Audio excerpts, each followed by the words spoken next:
I'd love to have the microphone on to speak to the people. Deuce, you better watch it.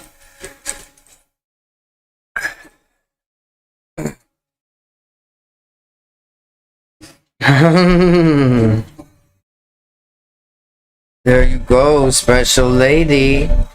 Cheers. Deuce, let me just finish the last few touches. And then you know it's gonna be the drum.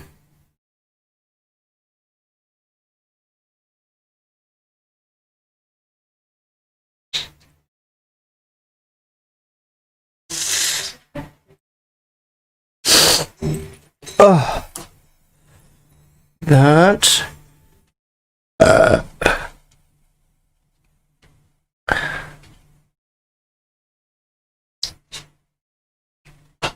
Apenas.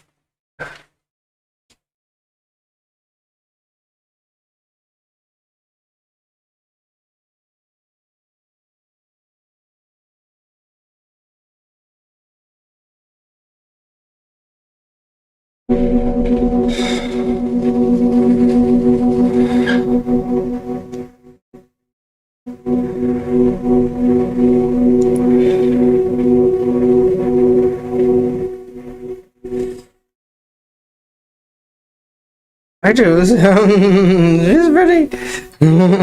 That's good, girl.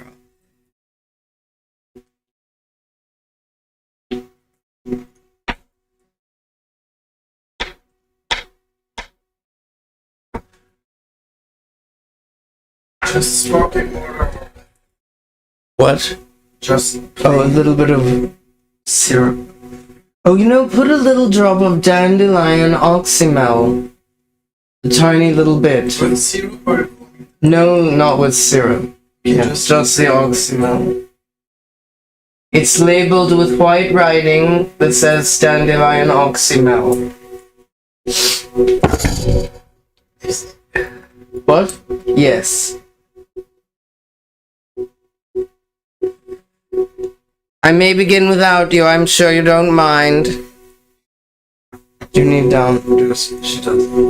She's worried. She knows what's coming.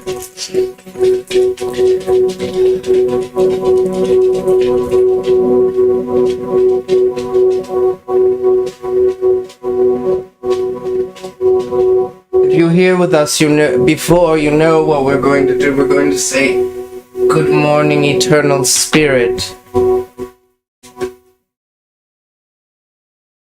And I encourage you to journey with me to the beat of the drum. To journey with me to the beat of the drum to say, "Good morning, eternal spirit." Journey through your imagination, which is, in fact, your conscious contact with spirit.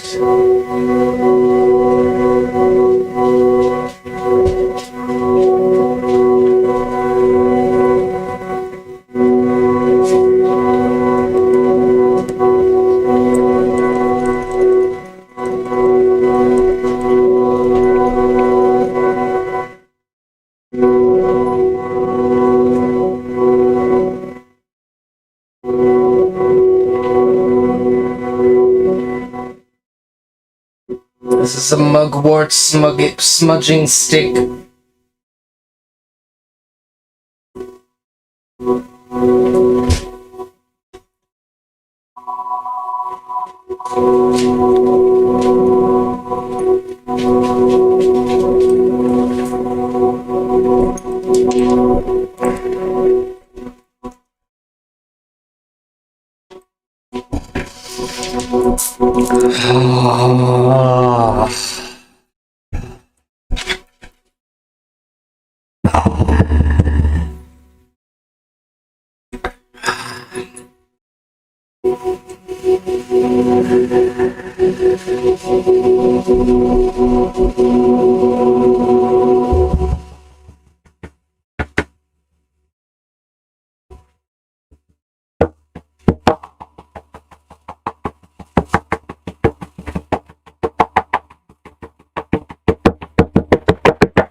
La Chiva is the demon in me, and I am La Chiva.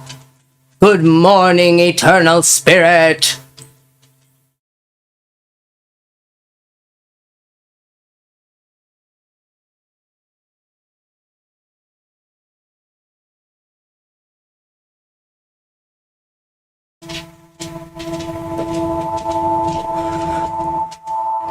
And good morning to you in the viewing public.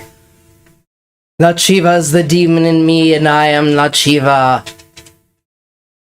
And if you want to support this, which I think you can see from the drumming is something everyone needs, really, these days in the world, why don't you... Oh, thank you. Why don't you subscribe to the channel? Whatever, to this thing. Stream, channel, whatever the nomenclature you prefer. It would be nice for you to have a subscription. Because then you'll be like in my family. In our family. Here at Fish Story Gallery. With the dogs. And us, we come here, we read tarot together, we learn together and share together. Where are my glasses? We are very excited today because we have had a new moon. We were here yesterday. So anyway, we were here yesterday, but it was a little bit... the energy was fraught in some senses. We had the Hermit card. It almost was like, go inside. But today we're going to do the pick a card reading that we didn't do yesterday with the Hermit, vis-a-vis the Hermit, in relation to the Hermit. Do you know this expression, vis-a-vis? Oh my. Chuck? Oh.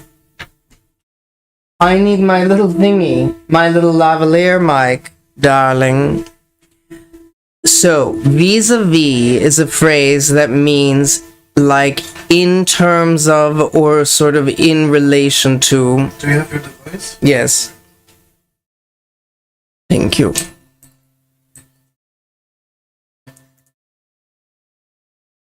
I haven't said anything important yet.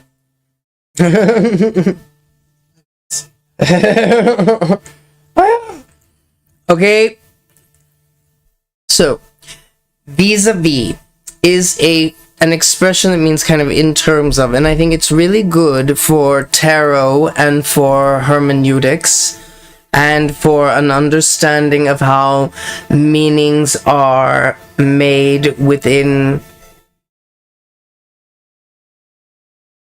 circles and cycles of understanding. Oh, what's this?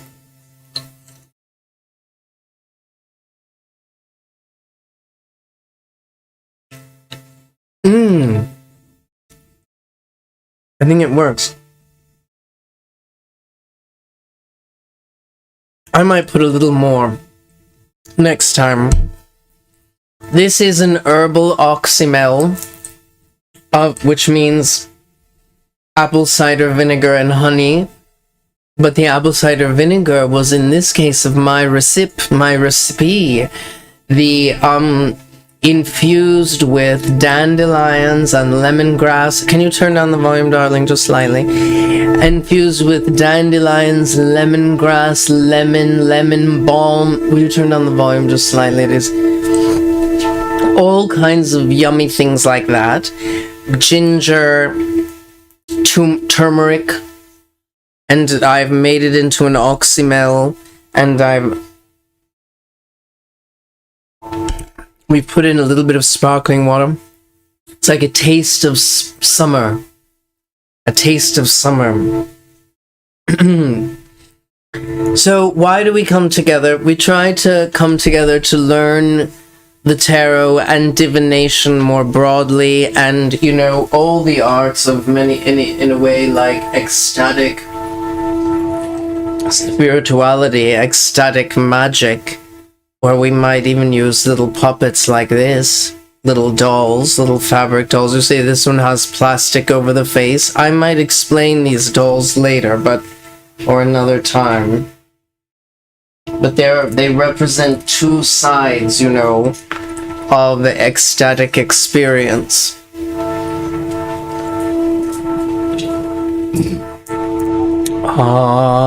I've done yoga this morning. I hope you've done a physical practice that's been edifying to you, or even just some meditation. Now, when I drink this beverage that is infused with live herbs, there's no alcohol at all. I don't take alcohol. When I drink this beverage that's infused with live living herbs, I experience a tingling sensation. I'm like, wow, you know, there is a sensation, there's a tingling,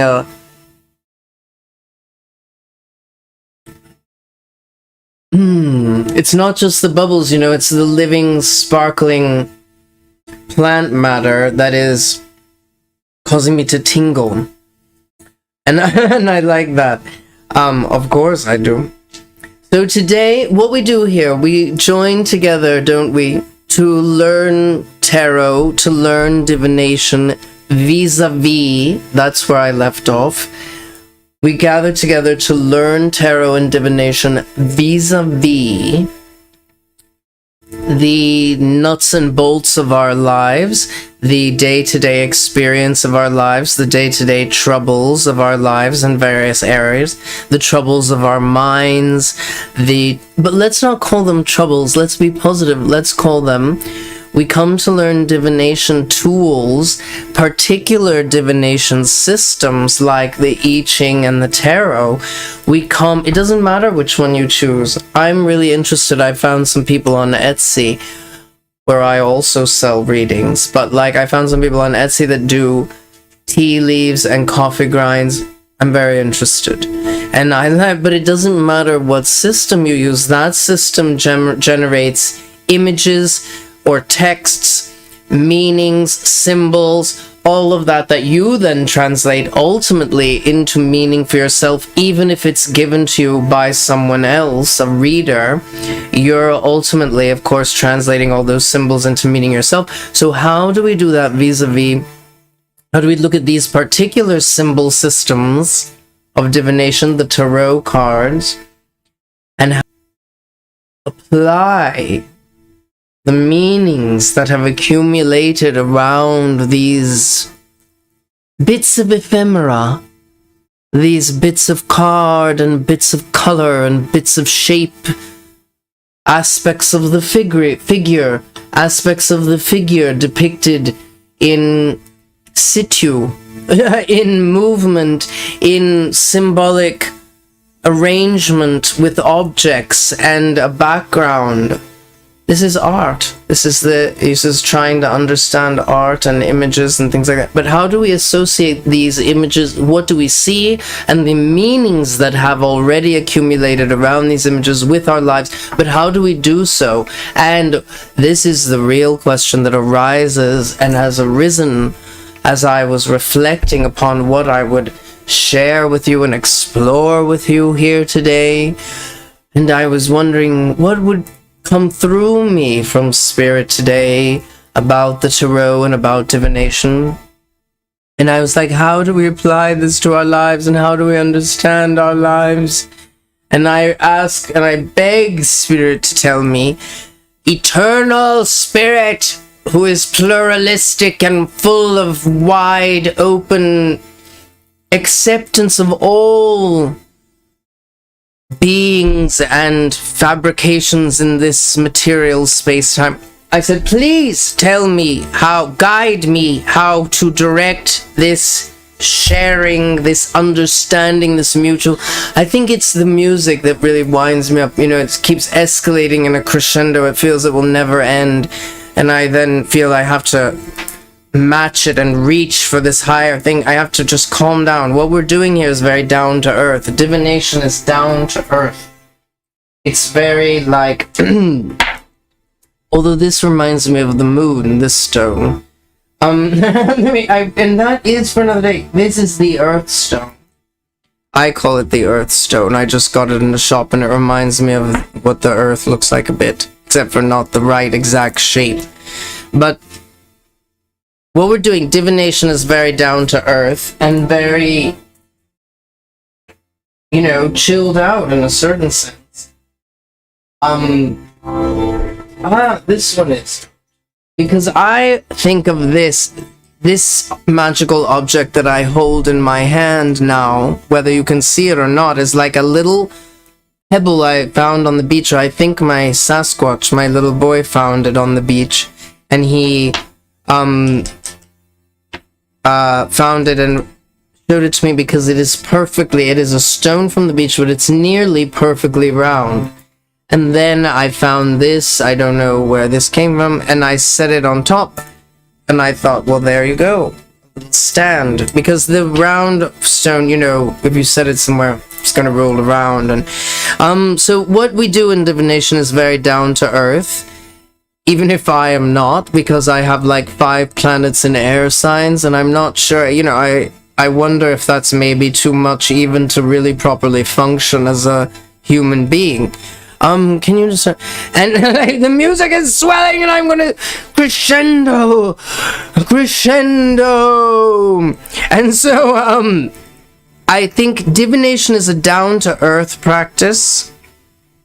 And I see this as the earth being held here, but also it's like a throne, and a being that would otherwise be unstable is seated here on this throne of stability. And that's what we get to when I say I begged Eternal Spirit to give me guidance. And it's really just following the way, isn't it? Where are we gonna flow? How are we gonna know what the next stopping place is on our flow through the river? We all have a... Look, I'll use my magic wand as an oar. We all have a... we're kind of going through, and then some rapids come. But while we're still in calm water, we reflect in tranquility, and we say, what is there to think about? And that's divination. We reflect in tranquility. It's quiet reflection. How often do we take time to do that? That's why it's nice to do it with a reader who speaks to you in a soft voice and says, these are the cards and how they relate to your life, and listens to you and talks to you kindly and is open in spirit and queer and anarchist, liberational. No one is above or below anyone else. That's the other thing. Vis-a-vis, we do here divination in relation to the notion that there are no really higher or lower beings, but we do relate to other types of beings besides humans in various different ways that feels to our human hierarchical sensibility hierarchical. But that's our human hierarchical sensibility laying that on to our relationships with other animals, and laying that on to the animals' relationships with each other, saying there's above and below and all of that. Really, there's not. There's just different modes of being, modes of interaction. And here we say that human beings are not better than each other, and they are equal, and that's an assumption we make, and that is a deceptively simple assumption to make, because in reality we have monarchs, we have, there are definitely people, we see people like class systems, racism, all of these things are people putting themselves above other people, white supremacy, people putting themselves above other people. That's the name of the game, really, in our culture. So it isn't, when we say we read the tarot in terms of I mean it. We read it on the level equal, not with the presumption. And that's why it's so ironic. And that's why I kind of said that, really, was because it's so you're looking at me in a worried way, Chuck. Does that mean someone is saying something and they're upset with me? Is someone upset with me? See, I do worry. I'm a people pleaser. Is someone upset with me?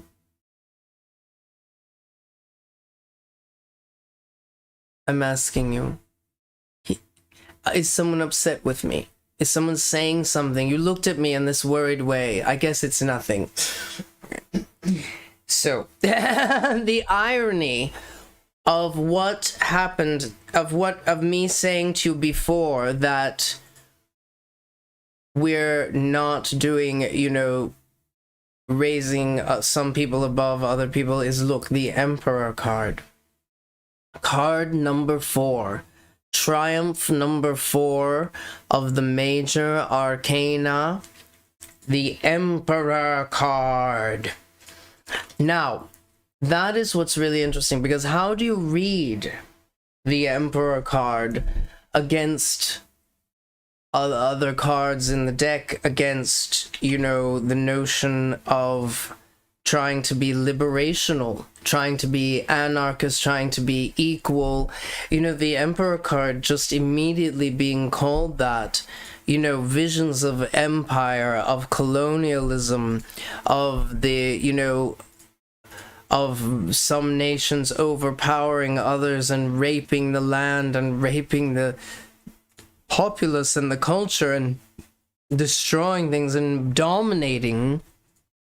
All these images come to mind, and we have to say that, what is it all about? Like, what can the Emperor card be? This year, if you add up the numbers, 2020, 2 plus 2 is 4. The Emperor, this is an Emperor year, and we just had this election. Anyway, so the Emperor card brings to mind all of these dominant authority figures some people have had in their, well, all of us have had, because we live in patriarchy. We have had dominant male man figures around who have wreaked havoc upon the sovereignty of other beings. And so that is like the sovereign wreaking havoc and taking over the sovereignty of other beings. So domination and, the privileging of everything male and masculine and paternal, fatherly, all of that stuff. Like, we reek of it in this culture. And in Western sort of culture, and it's like, it does for any of us who want to be liberated from that, who are feminist or queer feminist or, really liberationally identified in any way. The Emperor card is going to bring to mind all of those structural dominations that have occurred to us, and I think it's very important to say that right off the bat. And we lay down I'm laying some stones upon the Emperor card to show the weight of this domination and how other energies, sort of more pure, energies like this stone, the glitter stone, always makes me think of like turning culture into something of your own fabulous design.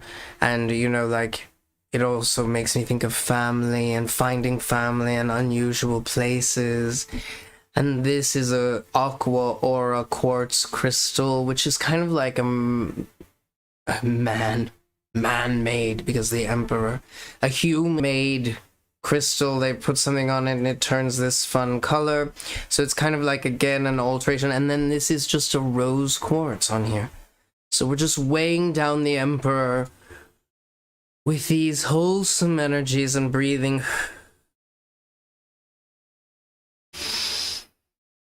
Sit up. I was not sitting up there, but I was feeling the weight, really, of all that the Emperor can represent and how overbearing it can all be, really.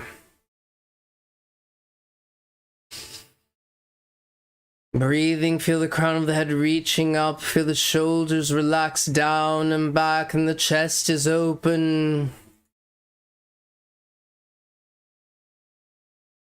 This is good music for the Emperor that I hear. It's kind of this thumping. Yeah. So I'll replace these stones back and release the Emperor from his bondage, and we'll say, forget about the Emperor being a he. The Emperor is a powerful, godlike energy, because the way I'm telling the story these days is that the triumphs in the tarot deck, the triumph major arcana cards in the tarot deck, are like these godlike moods or godlike atmospheres that, like, you know, they're like the overarching themes. And a lot of times in our daily life, doesn't it, the overarching theme, the minor arcana, the minor arcana cards are like little instances, little examples, little you know, snapshots of energetic, you know, discombobulation, change, snapshots of change, of types of change, of intricate qualities of change, where I would say the major arcana cards are about the larger themes of change, and in a certain sense they even though everything is in the process of change and every card is in a sense spinning all the time and moving and altering the energies of that card, the atmosphere of that card, that means, and that goes for any symbol in divination, always they're spinning. But like the major arcana cards are almost like little stopping, they can almost represent a stopping place or a major monument or a major marker in the road. But then some of them are still very changeable, and then some are like, and then all are, of course, always in the process of change and on to something else. And sometimes the story is very clear and sometimes it isn't. And that's why we do readings. But the Emperor card is the number 4 card. So we have, you know, I think it'd be good. Okay. These are more or less, you know, same size. So we have these 4 stones here. Maybe I should do another kind of brown one, the world card up here watching over us. These stones here represent the 4. These are just here. Oh no, this is about the throne. This little stone perched on top of this is about a throne that the Emperor might sit on. But these stones are the number 4 of the Emperor card. When you look at these 4 stones, you think a foundation of a building, of course. You think, I'm going to build a building, of course. So the Emperor represents the Emperor atmosphere, the Emperor godlike atmosphere, the Emperor mood is coming when you know that you have like the stability of a foundation. And so this is a very positive rather than dominating. You know, I think when the Emperor triumph is associated very closely with masculine things instead of abstracted into this idea of number 4 and a foundation and stability, that is when we get the domineering aspect of the Emperor.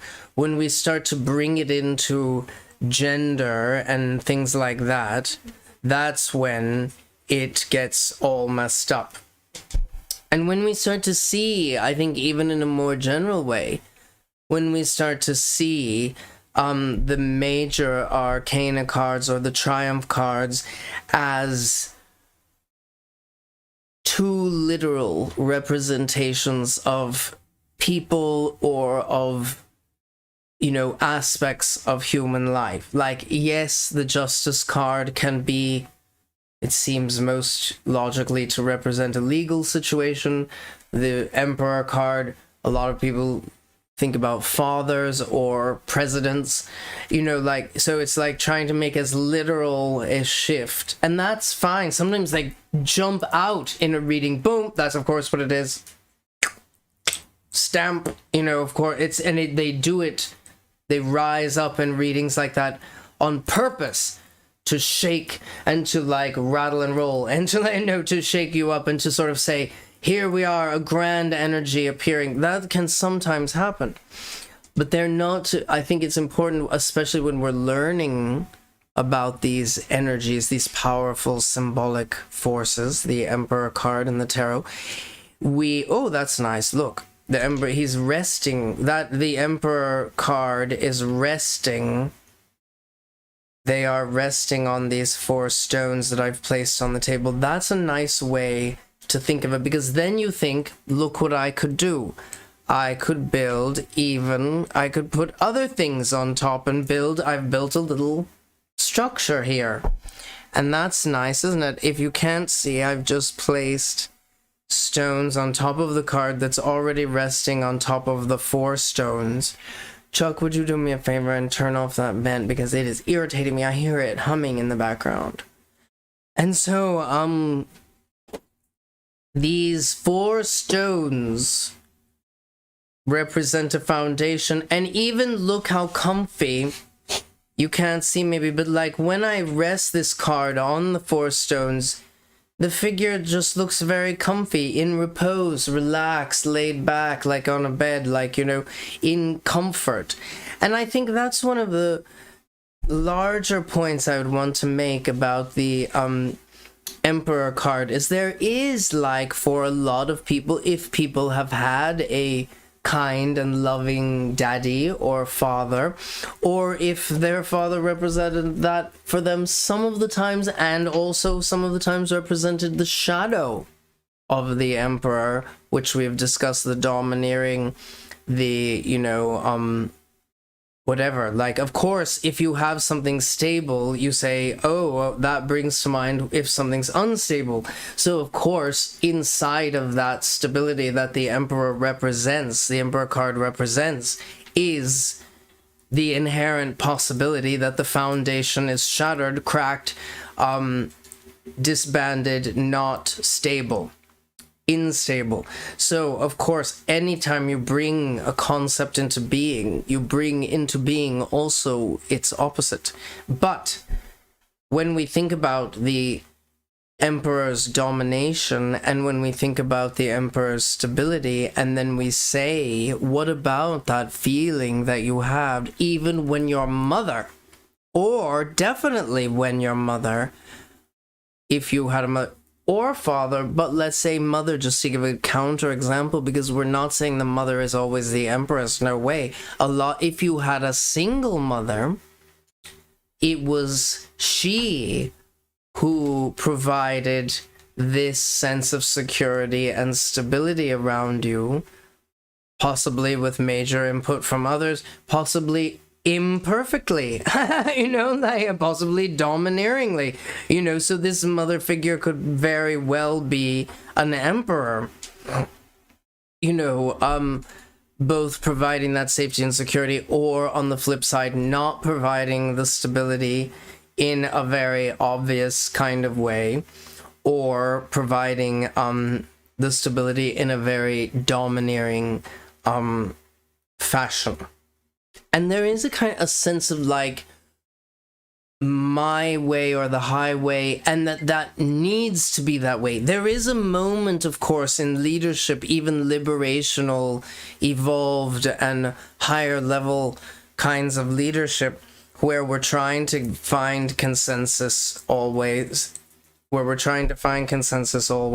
in evolved leadership.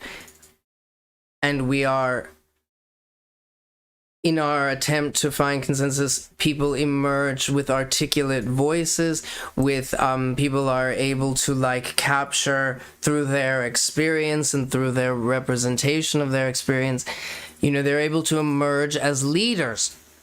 And they, and what is that like, and what, kind of it is interesting because, like, the Emperor card, unlike, is not an odd number like the Magician, which is like singular one. The Emperor represents, in a certain sense, leadership, of course. You would naturally think, the head of something, the monarch of something, the emperor of something, the one who lords it over everyone, the highest lord, whatever, that it would be a singular number, like associated with, well, 1, or I don't know, 10 even, something, but no, the Emperor is 4, this kind of dispersed power. So I like this idea of dispersed power. And in this other deck, would you find it's card number 4, but it's called, in this other deck, the Next World Tarot deck of Christy Road, the Emperor card, she calls it, she does in a way what I've been kind of prescribing, which is doing away with the Emperor symbol, the Emperor name even, the idea, this crown kind of thing, and thinking of it as a teacher. So she calls it, yes, the teacher. Card number 4, she calls the teacher, and it shows someone sitting on a stack of books, reading things. Oh, I should have my glasses. Oh, really beautiful. She's reading The Bridge Called My Back. Really wonderful. Writings by Radical Women of Color. The Bridge Called My Back, a beautiful book. But anyway, she's reading and I think it's useful to some extent, the Emperor being done away with and being called a teacher, because the teacher must lead, and the teacher is not the student. The teacher is, and I've been saying I'm sharing here, I'm not teaching, because I don't want to be in a master discourse like I'm the one who knows, because if you have the teacher, then you have the student, you have the one who doesn't know, you have the one who knows, you have the one who doesn't know immediately, and that creates a kind of power dynamic and a domination, and we have to interrogate these things very carefully. What are we saying by that? But I like that, some people do away with the Emperor thing, but I think there is also this idea of, like, if your mother, say, was the Emperor for you, or she probably was, if she was a single mother, the Emperor and the Empress, providing like all this tender love and, like even and nourishment in many ways, as well as stability and protection, and the idea of being ultimately responsible for your security, that idea. So like there, you would get that from, and even within a, two-parent or multi-parent family where different genders are involved in parental roles, there will be Emperor energy and Empress energy and Hierophant energy, because you have an institution, and the Hierophant or the Pope card represents the institutional aspects that are always inherent in any family that is, coherent as a structure.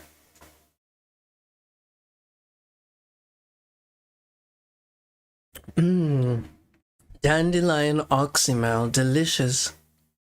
And so the comfort that you feel, there can be this sigh like, like actually today when I drew the Emperor card, I was like, oh yes, I feel that.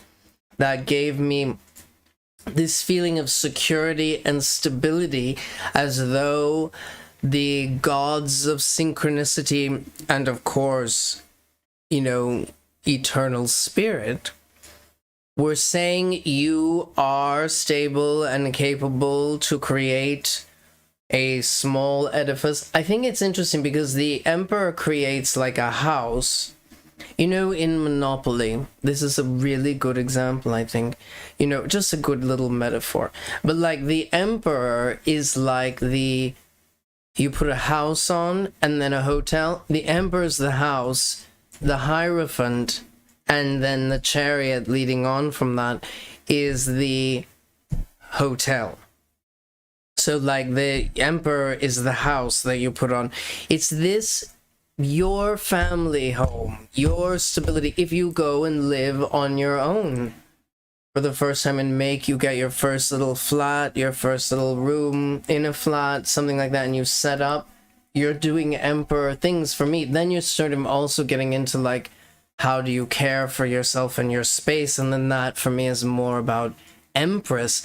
But getting the rental agreement, you know, like managing that, setting up, you know, the utilities and all of that, and doing the know-how. I'm not very good at it. I usually get other people in, you know, like, and so, but over my whatever things that I organize that I feel are my areas of expertise, that I am feeling the emperor atmosphere or the emperor mood.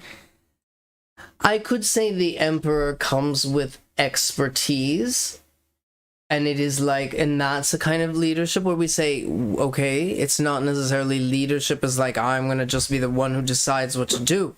It's that I emerge as a leader because I have a particular expertise that distinguishes me in this one area of out of all the areas of human life. And so the teacher, that's then when you see a teacher as leading, you know, in a very clear way. And that's also included, that kind of, you know, feeling, someone emerging with expertise in order to provide a structure or to provide input that provides security and stability.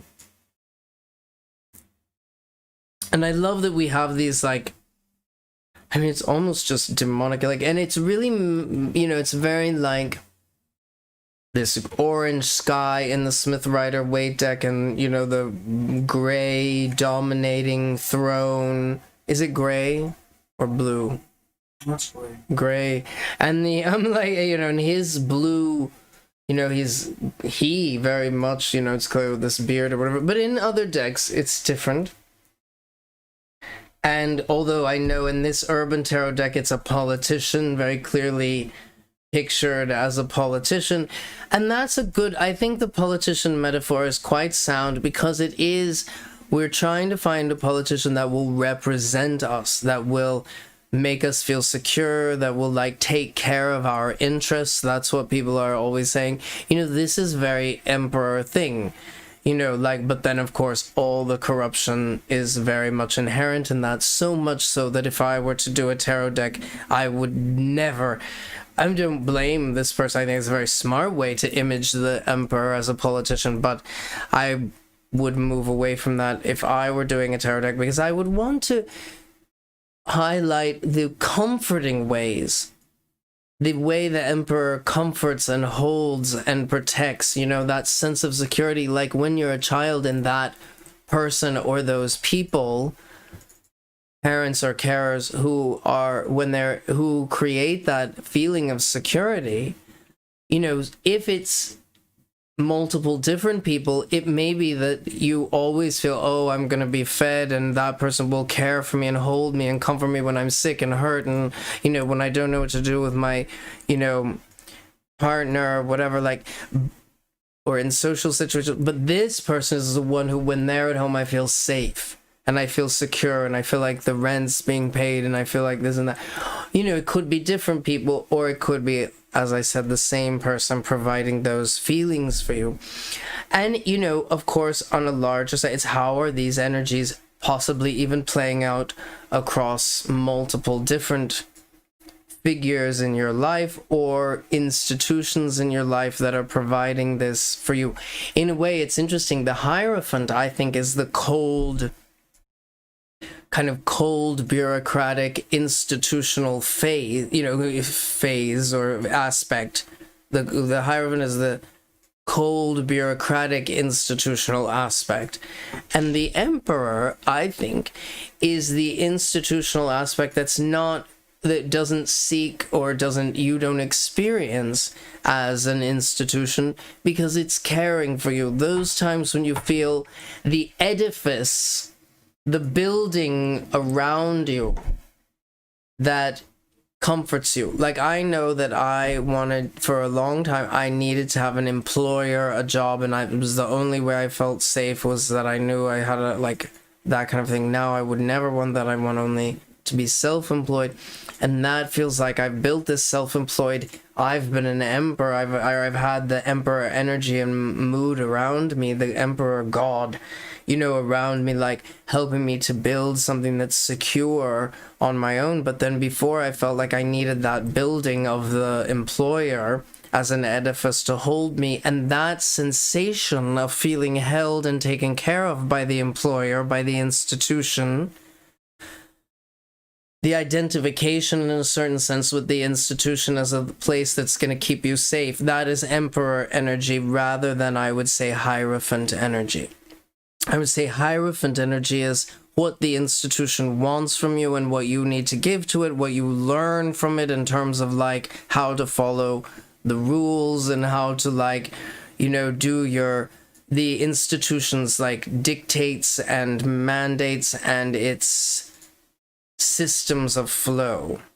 Whereas the emperor is that held, you know, paternal aspect that the institution can take on. Like I guess within a school or a university or academic setting, you would say the pastoral aspects would be, in my view, and the disciplinary aspects would be represented by the emperor, because the emperor would be doing that to take care of other students ostensibly. You know, of course, the institution often takes care of itself. And I would say that when the institution is taking care of itself, it is, yes, a corrupt emperor, but almost more of a betraying parent. A parent that betrays you. Whereas when the institution is taking care of when the institution is taking care of itself and it's corrupt, you know, it is like a betraying parent, and it affects you in that way, like I'm not being taken care of. When we're talking about an institution like a corporation that is taking care of itself, and we're talking about an entity like that is caring for its own interests over others, we're talking about the Hierophant card, in my view. And now, without further ado, because there has been plenty, because on this program, I just talk as much as I want. And, but without further ado, we are going to, always keeping in mind this teacher aspect, this comforting, holding teacher, we're going to do an emperor reading, an emperor spread that I devised from various sources, but I think this one was enough of my own invention. This spread, the emperor, about the emperor, was enough of my own invention that I can call it my own invention. And so this is a spread about the emperor for you and for I. But we're going to say, assuming or imagining or, you know, whatever, that the emperor card, or what is represented, that which is represented by the emperor card, is like a god descending over our lives when the emperor card appears, instead of just absolutely an individual or an actual correspondent thing. Then what we're saying is like that when we do a wisdom reading, which is what this is, where it's like, tell me about, and then let's add a card at the end, maybe, tell me about the emperor god, the emperor atmosphere, the emperor mood, the emperor energy that comes over. So we will address these cards we will ask the questions about the emperor itself as an entity, as an energetic spiritual entity.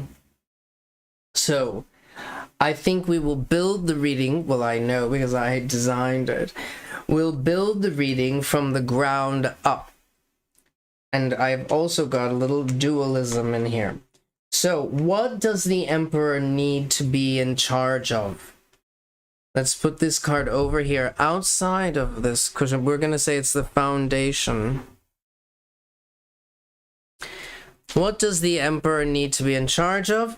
What will support the Emperor in being in charge of that? And then, how does the Emperor take responsibility? But we're going to divide, and I love that question, how does the Emperor take responsibility? But we're going to divide that into two to already address the shadow aspects of the Emperor. So we say, how does the Emperor take responsibility in an authority? I even choke on the word. How does the Emperor take responsibility in an authoritarian way? Top-down leadership, domineering the bossy aspect in an authoritarian way? And how does the Emperor take responsibility in an authoritative way? Being in charge in the comforting way, being knowledgeable, being expert in the comforting way that makes everyone feel included and safe, really, stable. So authoritarian and not authoritarian, authoritative. I mean, you could even call it the good and or the bad and the good of leadership. So how does the Emperor take responsibility in an authoritarian way and an authoritative way? Now, what are the ambitions of the Emperor? No, of AT. Okay. What are the ambitions of the Emperor? We put. And then how do they... We need to do this. Sorry, I have to move my Emperor up here.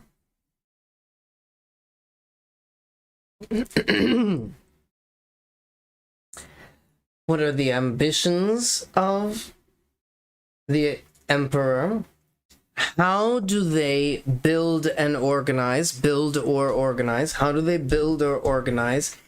And how do they care for less powerful or for others generally? How do they organize and how do they care for others? 1, 2, 3, 4, 5, 6, 7, all the children go to heaven.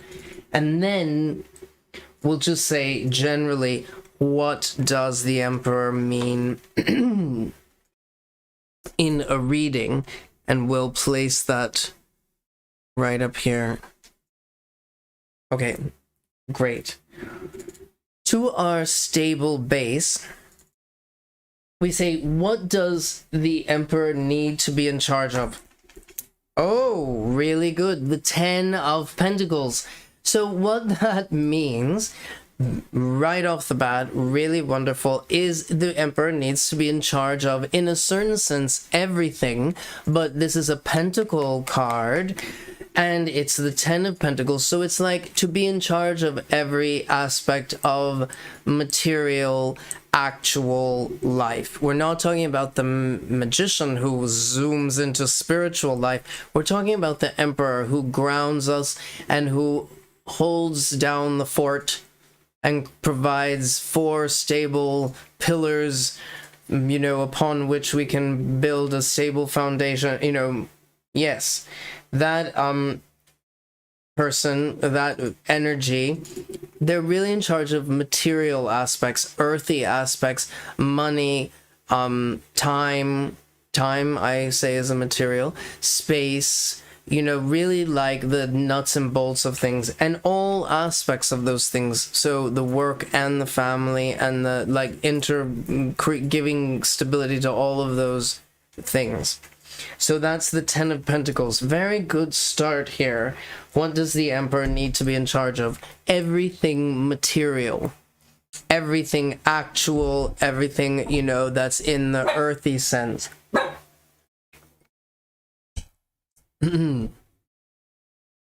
Now, What will support the Emperor energy in that? The King of Wands. Really interesting. Fire. The King of Fire. Air. I need to look that up.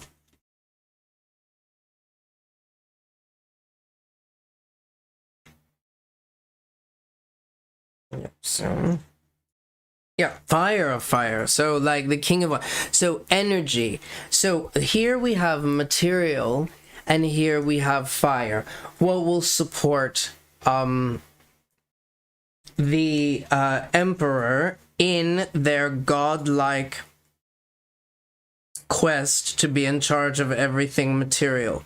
What will support the emperor in their responsibility to be everything, to be in charge of everything material? What am I looking for here? Okay. So, yes. So the King of Wands, fire, energy. You know, that is what, like, you know, so that's what, in a way, the Emperor may lack, is like that, you know, this is the Emperor of energy. The Emperor of fire is the King of Wands. And so we would say, like, you know, what the Emperor needs is like the, you know, opposite of earth is like, you know, fire in a certain sense. And so, like, I think that's, you know, really interesting. The energy, you know, and this is the leadership of the energy of leadership. You know, this is the leadership of fire. So that is what will support them, is that, you know, the energetic kind of leadership will support them. So they are grounded, the Emperor, and they need energy in their grounding. Now, authoritarian responsibility. How does the Emperor take authoritarian responsibility? Through force. And through, you know, guns. You know, that's the Tower. That's the Tower card we've drawn here. How does the Emperor take authoritarian responsibility?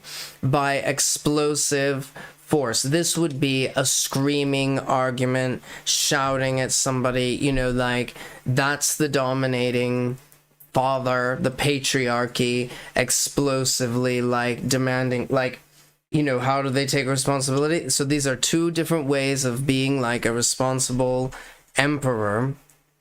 And then how do they do it in an authoritative way? A beautiful card for this, the Knight of Cups.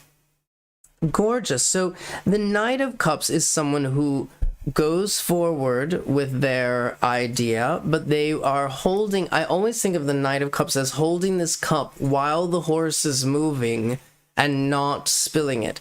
So taking care of the heart, of the intuitive aspects, of the emotional aspects as they are taking responsibility. And look, you know, here in the Smith Rider-Waite, the Knight of Cups figure has armor on, just as we see from the boots of the Emperor and the Smith Rider-Waite. The Emperor has armor on, these armored boots. So, like, this is the Emperor here. We can say in this reading, the Knight of Cups is the Emperor, taking responsibility by ensuring that they do not let spill over the emotions. And, you know, that emotional aspect. And here, when we say the Emperor, how does the Emperor take responsibility authoritarianly? We see that this is the Tower, this is the card of emotions exploding and having a greater impact even than. So this is what we can say by this. Why do we have a major card here and a minor and a court card here? When the Emperor takes responsibility through Tower means, explosive means, it has a triumph impact. It has a major arcana impact. It has a major, like, you know, it can be explosive and destructive in a greater way than the quiet impact of if the Emperor energy just holds the emotions and doesn't let them spill over by the jostling of whatever's going on, that will be quiet. It won't come up, we won't notice it as much. It will be just subtle. And here, when the Emperor takes responsibility in this explosive way, overpowering way, we can say, then it changes things, maybe even creates traumas, creates dramas that are unintended even. Because that's when we unleash the power of a major arcana card. Now, the ambitions of, let's say, the authoritative emperor. The ambitions of the authoritative emperor, the one who wants to, create equality. Joy, the sun card. For everyone to be in the light, for everyone to enjoy the warmth of the sun, the warmth of joy, the warmth of connection to that which we may have been separated before, even by just intuitive divide of a river, of a river between us or whatever. We want to cross the river to help each other cross the river, be together with each other in the warmth of the sunshine and in a certain kind of abundance or possibility, potential for growth and a better day. That is what the authoritative emperor, that's the ambitions of the authoritative emperor. To be basking in that glory, yes, and also for everyone to bask in that glory. Now, what if we did this little thought exercise? What if we said, what are the ambitions of the authoritarian, the bossy domineering emperor god, and what would we make of it if we drew this sun card? And I would say it would be it would still be, but it would be self-aggrandizing. The sun is shining on you, I want the glory, da-da-da. It would be the selfish, centralized version of the sun card, as though it were an individual reading where this is a wisdom reading for everyone. That's how I would read that.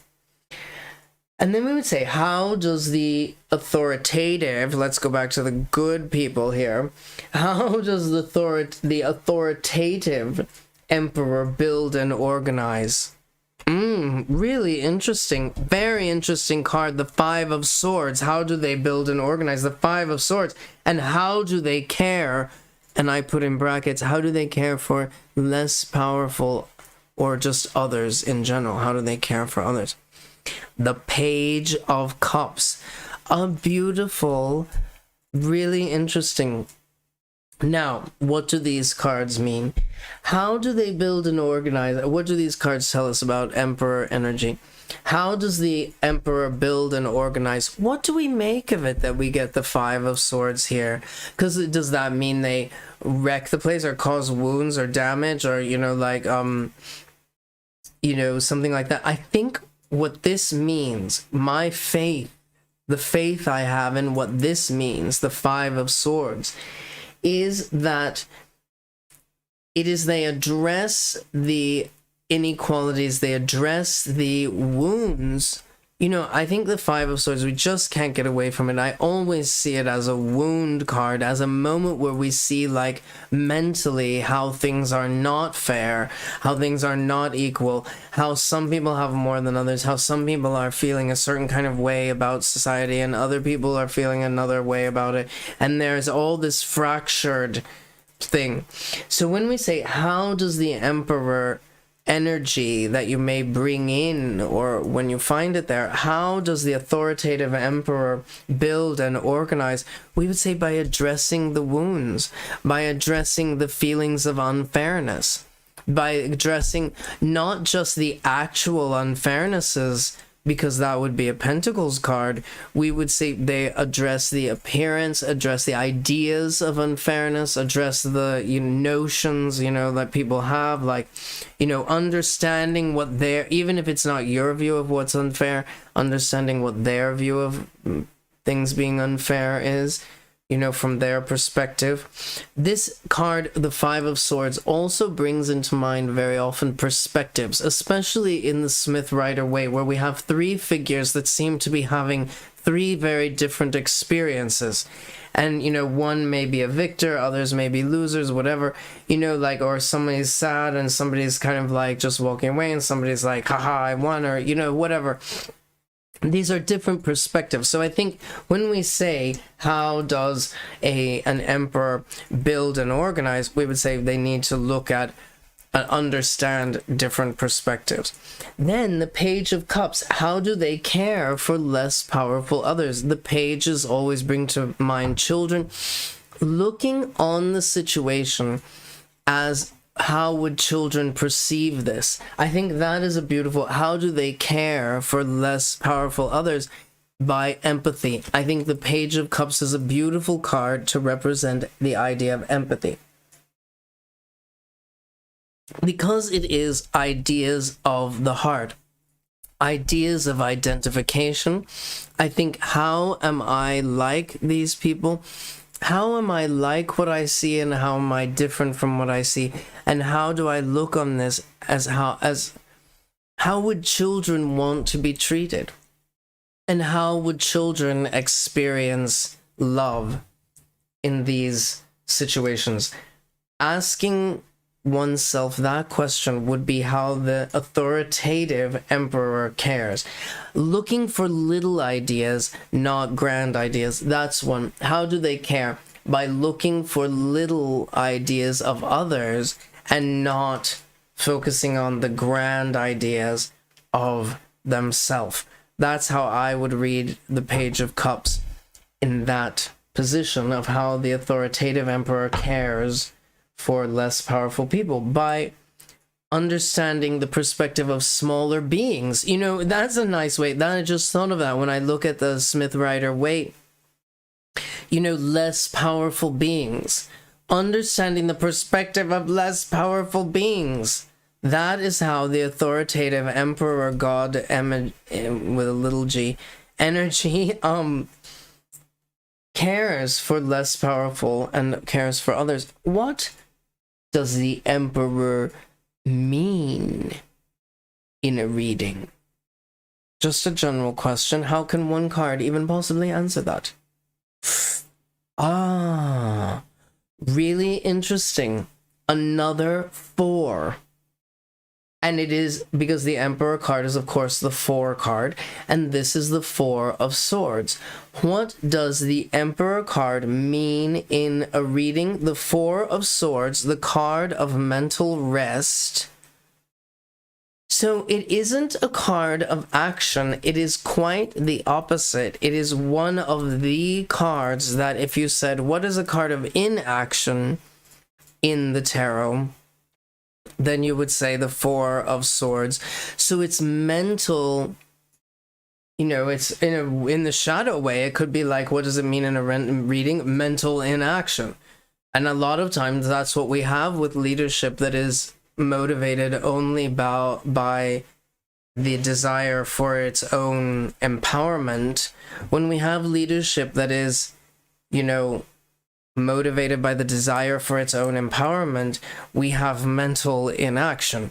We have intellectual inaction, in a sense, and that would be the shadow. But the upside would be the 4 of Swords, representing that it is a time for reflection upon our power and reflection on the way we are experiencing the power of others.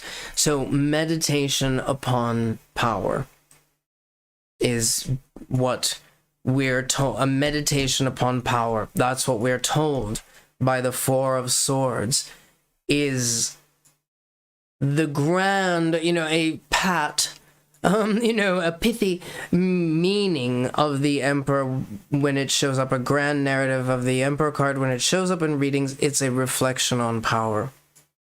That's what the Four of Swords tells us. Absolutely in that position. I don't want to leave. It's hard for me to leave off with these things, But that was a beautiful Emperor card reading, if I do say so myself. And we've just, I've been talking for ages. And so I'll take even a picture of that, I should.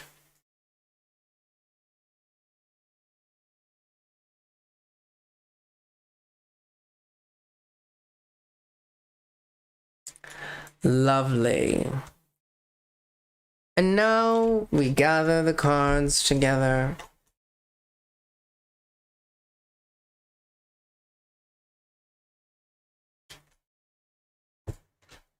Gather up the cards. I was worried because I'm using a full other deck here. I didn't take this Emperor card out of the deck that I was using. And so I was worried I would say, what does the Emperor card mean in a reading? And we would get the Emperor card. But, and sometimes, believe you me, the synchronicitous, the gods of synchrony that are represented and reflected in the movement of synchronicity in divination such as the tarot, they are jokers. And they're lots of fun that way. But now, let's replace the Emperor temporarily, and we will come back from what may be a break, from what may be, I can actually say, what may actually be a break from our sponsors.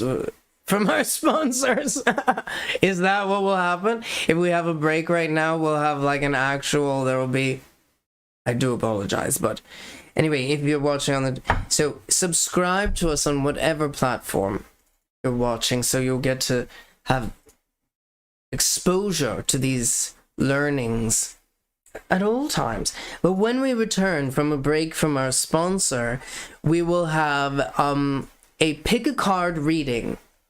We're going to film a pick a card reading based on the Hermit and in concert with an actual question sent in from the viewing public like you. We'll be back after this break.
Welcome, Tarot alla Chiva.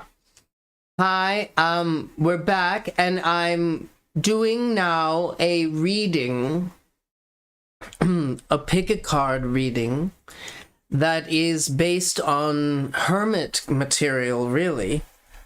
Hermit type material, hermit card type of reading that we just happen to have sent to us from someone in the viewing public, someone just like you. So I'm going to do the little, because this will be made into also a special pick a card reading. See, you're in the studio audience for a special pick a card reading on our Tarot La Chiva YouTube channel. You might be watching right now live on the Tarot La Chiva YouTube channel, and you're in the studio audience for the taping of a very important episode of Tarot La Chiva, which is this following pick a card reading. Now, the question, I'm going to draw the cards just for you all who are on the stream. Very good. Apple for the student. And and a mobile. Very good. We have a look at these three, are so appropriate. There's the mobile phone, the apple, and the magnifying glass. Lovely. And so these are the cards that will oversee what we're calling our hermit reading. And I've started some study. We'll let Chuck read it out when we get into the thing, but it's about someone who's started a course of study and they're wondering if they will, in their words, blossom in this or if they should keep going. And it sounds like from the tone of the question they're feeling a little bit discouraged. But what we can say is it applies probably to everyone, because it's like, I'm delving into a new line of inquiry. I'm starting a new hobby. I'm learning about this other aspect of my job. I'm going back to train a little more. I want to know more about this thing. Is it worth knowing about? I want to increase my knowledge that I'm doing on my own, in a sense, like to better my internal self, to better myself in some way. Will I blossom? That's what will I blossom says to me. So it's a very general. Now I will deal the cards out. And let me just think about the oh, okay. Absolutely.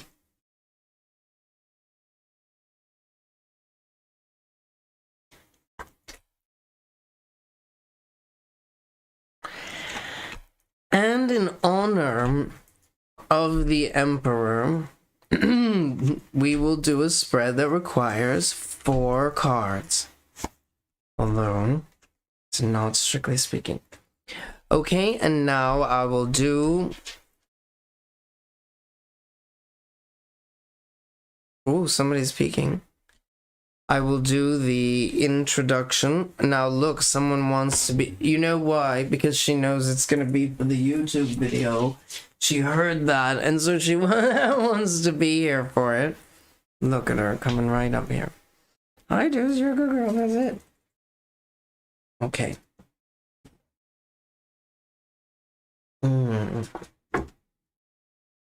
Special sweet lady. You're here for it. Okay.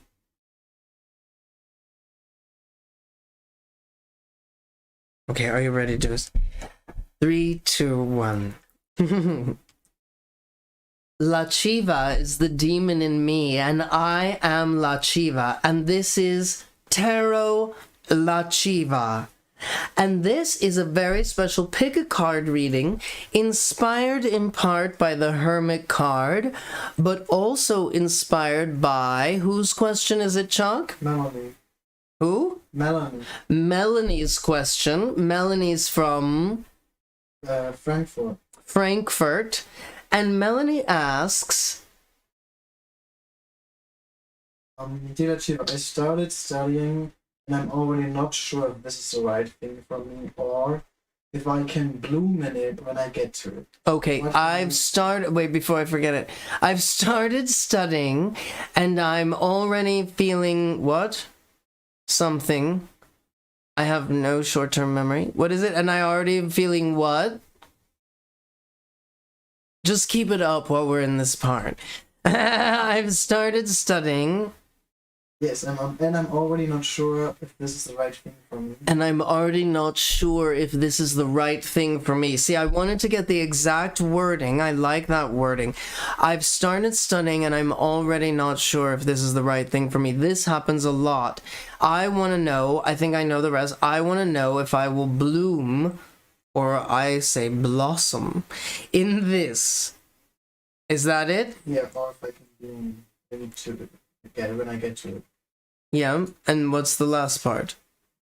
Okay. What can you see from it? What can you see? All right, fine. Now, we're going to do a butterfly spread for you. But first, everyone must focus on these magical objects. I've already drawn up some piles of cards here. It's a pick a card reading. So focusing for yourself on Melanie's question, if you have started a new area of study or something that you're educating yourself about or reading up on or whatever, or if you're just trying to learn a new skill or something, learn cooking, whatever, and you're feeling a little discouraged, or even if you're not, you might say, will I blossom in this? What does it hold for me? And, if you have some discouragement in it as well, I'm sure the cards will also address that, depending on which magical object you choose. Now, I've just got 3 symbols here: the mobile phone, the apple, and the magnifying glass. I think those are appropriate for student-type things, aren't they? So, I will chant the sacred syllable Om, and you can choose a pile.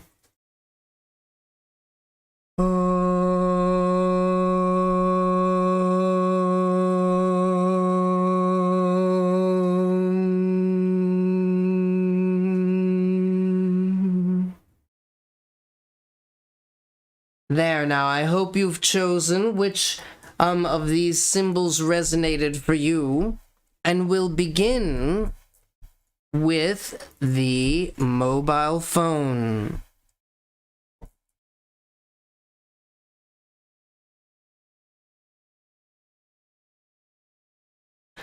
Okay, for all of those of you who chose excuse me.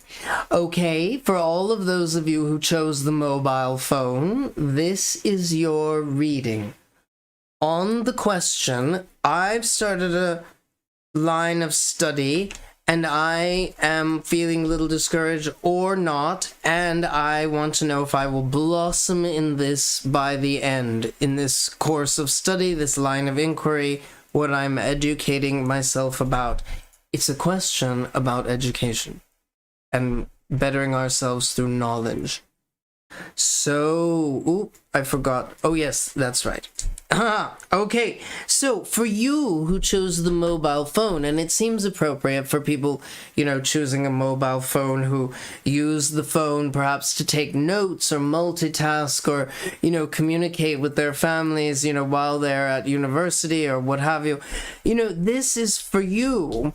At the heart of it all, it's about, balancing, it's about work-life balance. But what this also says to me is that your going back to study is very likely motivated by the desire to do a little bit better for yourself materially, to tilt the balance of I guess we see my luxurious lifestyle, or not luxurious lifestyle, but one's material lifestyle and how that's stacking up over here, and then one's skills and ability to enter the workplace as a qualified person stacking up over here, and that kind of how those affect each other and balance out is for me what's being represented by the 2 of Pentacles, the 2 of Discs over here in the kind of egg position. And so at the sort of bottom of it, the seed, the idea,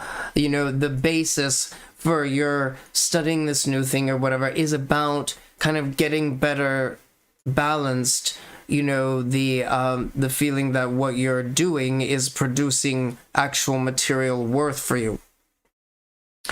And so, you know, a lot of it also, like what is going to be really beneficial for you is that the studying itself and going into the course of study is going to expose you to other people with whom you will share, you know, joy and intuitive ideas and like a networking and camaraderie and, you know, like things like that. So it's going to bring you in closer touch with people who share your values and interests and who you get joy from sharing that out of. So that's a good thing about it. So that is going to happen. You know, you're going to be in closer touch in the shorter term. So possibly in this position, the card in this position means in the shorter term, you know, you'll be in closer touch with people who share your interests.